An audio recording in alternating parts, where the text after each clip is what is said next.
The governor wants to move as quickly as possible. Right now, 1 in every 115 Coloradans is contagious with the virus. But with more people vaccinated, the governor hopes he can modify the state dial to open up more of the state. Denver 7's Liz Gilardi has more on how the governor sees this all playing out.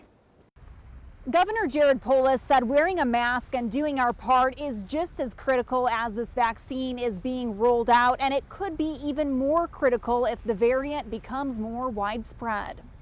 This vaccine clinic at Coors Field is setting the stage for an even bigger event this weekend. The goal is to vaccinate 10,000 people, although it looks like progress. We really don't see the full effect or benefit of the vaccine for many months to come. Until then, Governor Polis says Coloradans need to continue doing their part. If people get a little bit more lax, it will resurge before the vaccine has a time to kick in. That's kind of what we were showing. Vaccine rapidly happening.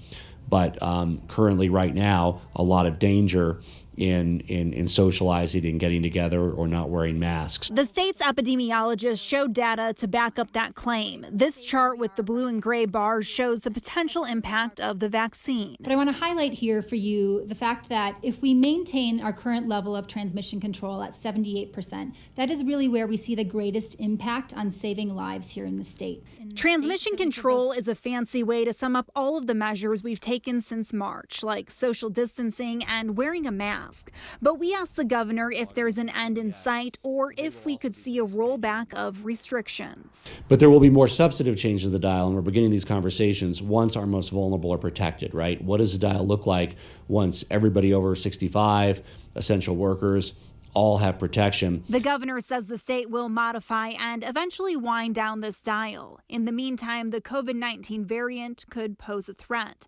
But there's still a lot of unknowns. The message from the state is the variant, already detected in Colorado, will have less of an impact if we continue to do our part to slow the spread. The variant is going to, we believe, increase, as time goes on. I think we just don't know at this point how rapidly we might see that variant increase. And the governor says he's expecting to release more information about the vaccine rollout and additional phases, including teachers and those 65 and up. He's just waiting to hear how much supply the state will be receiving. Liz Gilardi, Denver 7.